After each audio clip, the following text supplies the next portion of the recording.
Salamo e ono se fuluvalu. O le vi inga I le antua o nolo na lofa mana ngā luenga. Ma le usu pese o le salamo antavita o le pese lea. Ia tula I mai le atua. Ia fata ape ina e uaita ia ante ia. Ia sosola ese foi o na luma o e waino ino ia ante ia.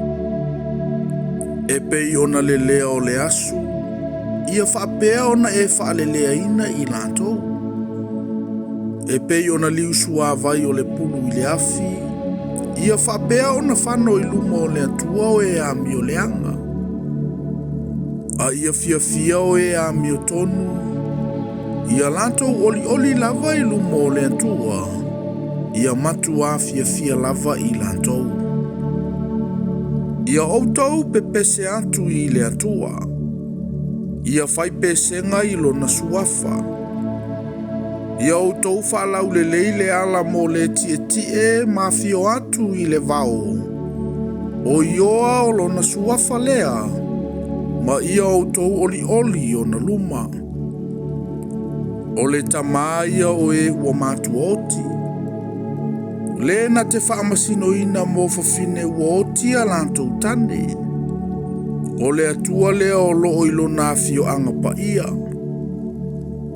O le atua na te whaatangata ina e ua ausange. Na te au maia e ua nono atia I le mea e manuia ai.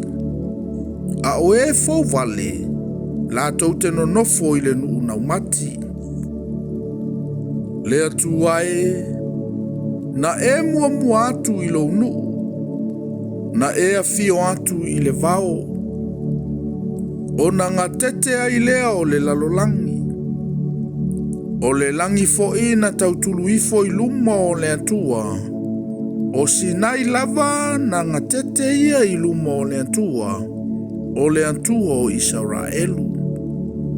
Le atua e, na e whatoto I na ifo le uotele.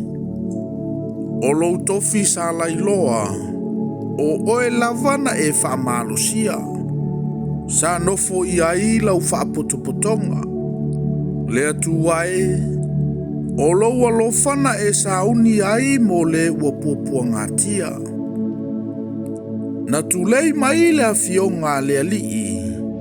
E tele au o e na talaina. Na sosola tupo au.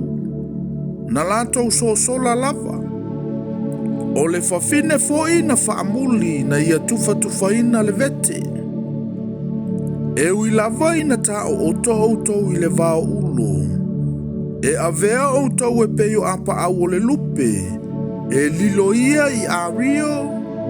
Maona fulu e lilo ia I le auro sama.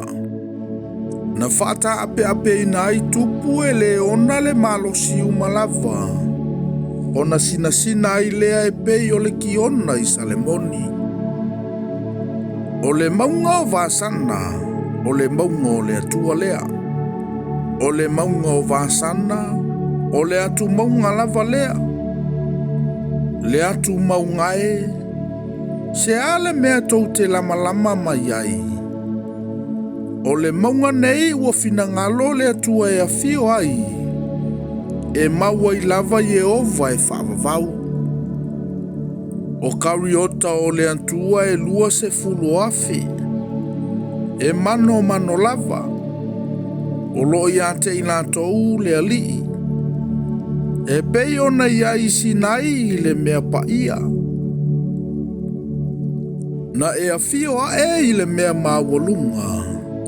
Na e taitai whaatangata o taua I le tawhenga. Na e maua mea alofa mo tangata. O e fōwale lava. Ina ia nofo ai oa le atua. Ia whawhetaia le alii le aso ma le aso. Ua whae avenga I ante I tātou. O le atua o lo tātou o la tanga ia. O lo tātou atua o le atua o le o la tanga lea. O Yehova le ali e ana e whaasauina I le oti. E moni O le atua na te foaina ulu o e ita ia te ia. O le tumua i la ulua o le ua finau ia na ngasala. Ua fetalai mai le alii. O te whaafoisia mai vasana. O te whaafoisia mai le loloto le sami.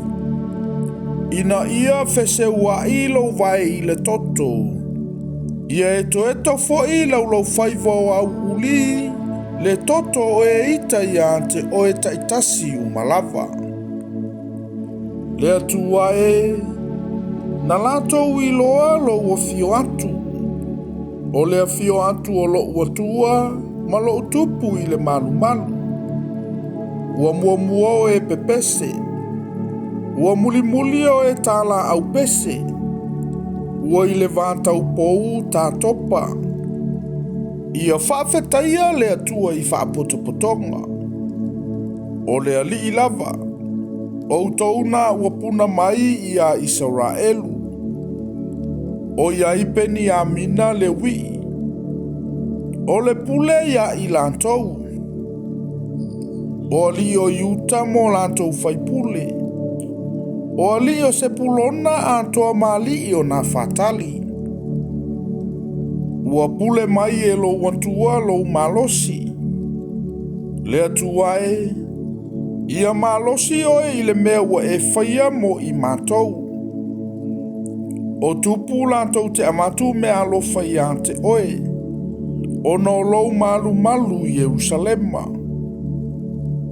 Ia ea o ai manufe ai o i mea ua.